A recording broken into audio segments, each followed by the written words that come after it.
Greetings, brethren. To all the brethren here, to those tuning in via webcast and call-in services, I would just like to say hello and a warm greetings.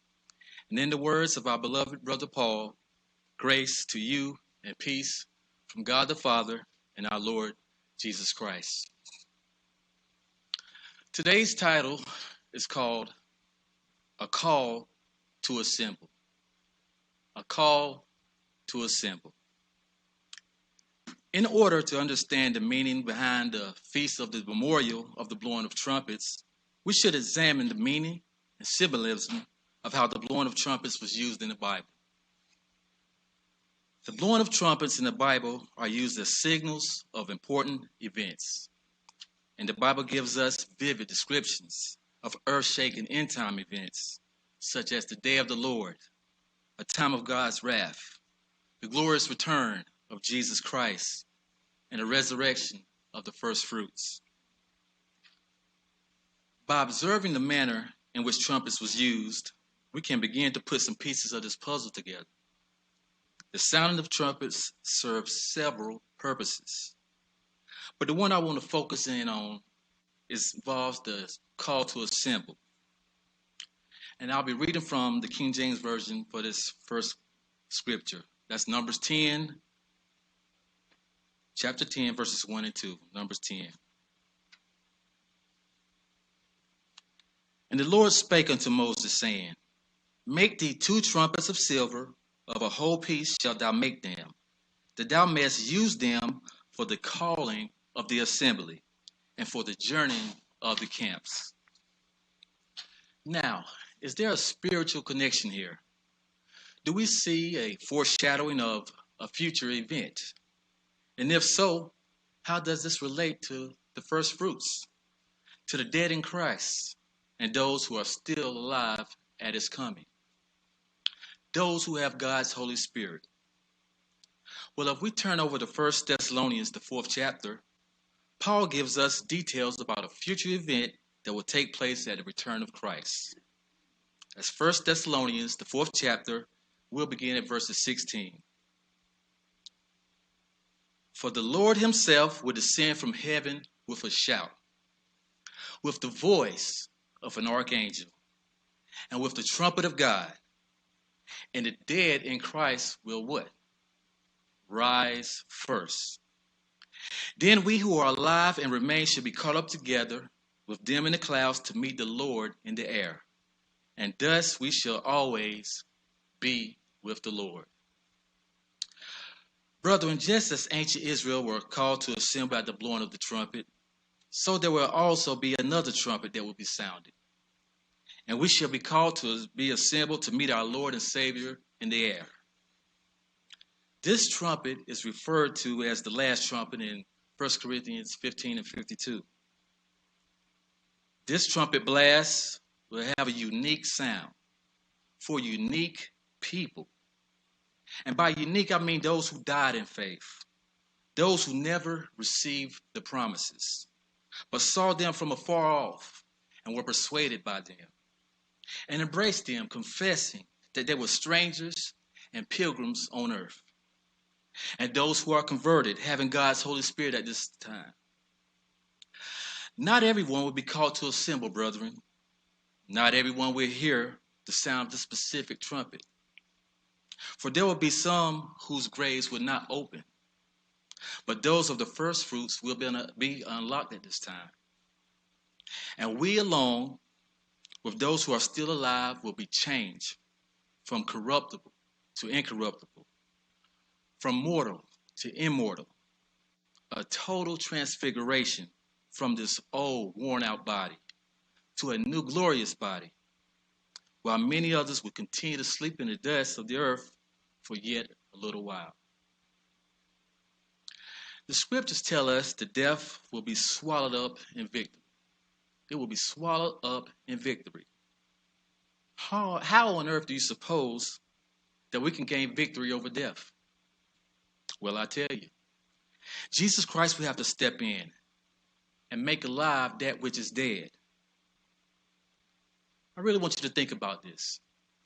Is the resurrection real to you? Is it really real to you? Do you really believe and have this hope within you? Do you believe the testimony of Matthew, Stephen, Mary Magdalene, and the account of so many others written in Scripture? Forgive me if I get a little emotional, but you see, I had an earthly father who died of prostate cancer, and a younger brother who died on impact in a car wreck at the age of 22. And so my heart aches to see them again, with an earnest expectation of seeing God's children bear the image of our soon coming King. I truly believe I will see them at this time of the first resurrection. This unique blast that will thunder from heaven.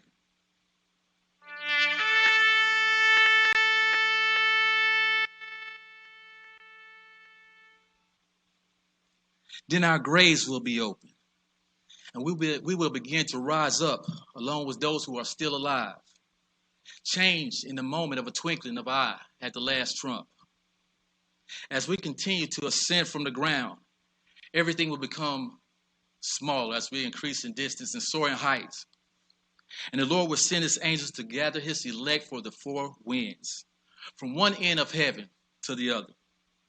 We will assemble and meet Jesus Christ in Jerusalem as he makes his return to the Mount of Olives, where his feet shall stand.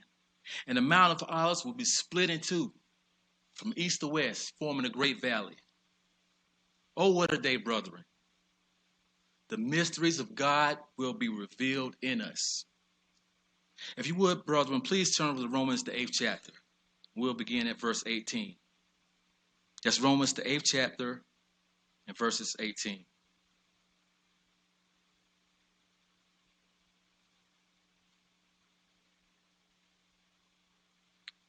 For I consider that the sufferings of this present time are not worthy to be compared with the glory which shall be revealed in us. For the earnest expectation of the creation eagerly awaits for the revealing of the sons of God. For the creation, the creature, was subjected to futility. It was made and subject to vanity and moral depravity. Not willing, but because of him who subjected it in hope. It was subjected in hope, brother. Because the creation itself also will be delivered, set free from bondage of corruption, and to the glorious liberty of the children of God. For we know the whole creation groans and labors with birth pains together until now. Not only that, but we also who have the first fruits of the Spirit, even we ourselves groan within ourselves, eagerly waiting for the adoption, the redemption of our body. Brethren, this is why we are here. This is part of the reason why we are here to celebrate on this day. At the last trumpet, we will be delivered once, all from a body composed of flesh and blood. Delivered from our own carnal nature and behavior. Question. Do you remember when Philip said to Jesus, "Show us the Father"? And it is sufficient. Philip said to Jesus, "Show us the Father, and it is sufficient for us." And Jesus replied, "He who has seen the Father, he who has seen me has seen the Father." Now, this is just pure speculation and curiosity, passing in thought.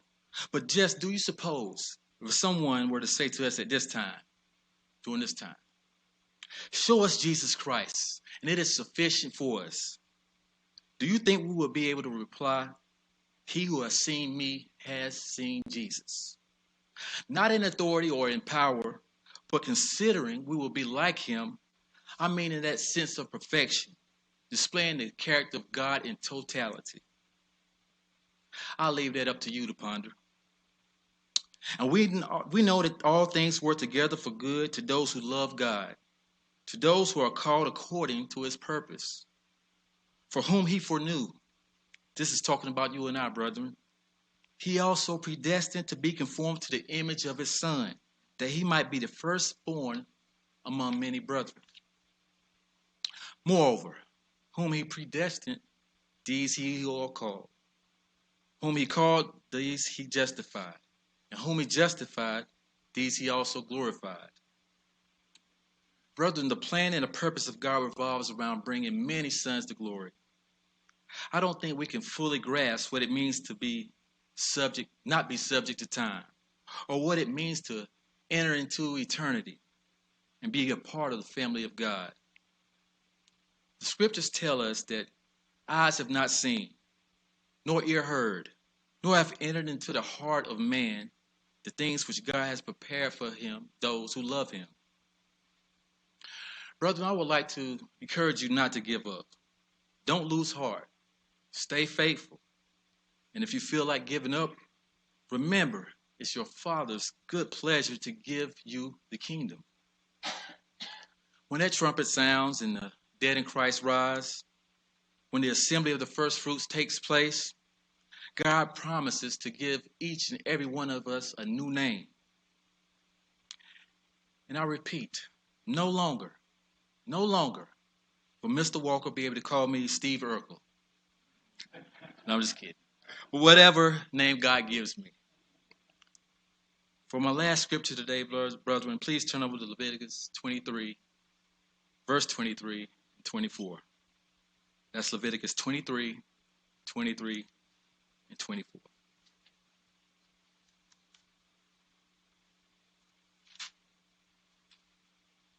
Then the Lord spoke to Moses, saying, Speak to the children of Israel in the 7th month, on the first day of the month, you shall have a Sabbath rest, a memorial of the blowing of trumpets, a holy convocation.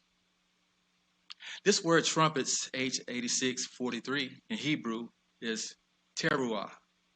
And according to the Brown Driver Briggs, it means an alarm, a battle cry, a blast of war, or a shout of joy. I find it interesting that the teruah, the trumpet, used in this verse of scripture is connected to a shout of joy. Brother, when that last trumpet is sounded and we are called to assemble to meet the Lord in the air, do you think we will be able to keep our mouth closed? Or do you think there will be shouts of joy? Perhaps sounding like an extension of that last trumpet.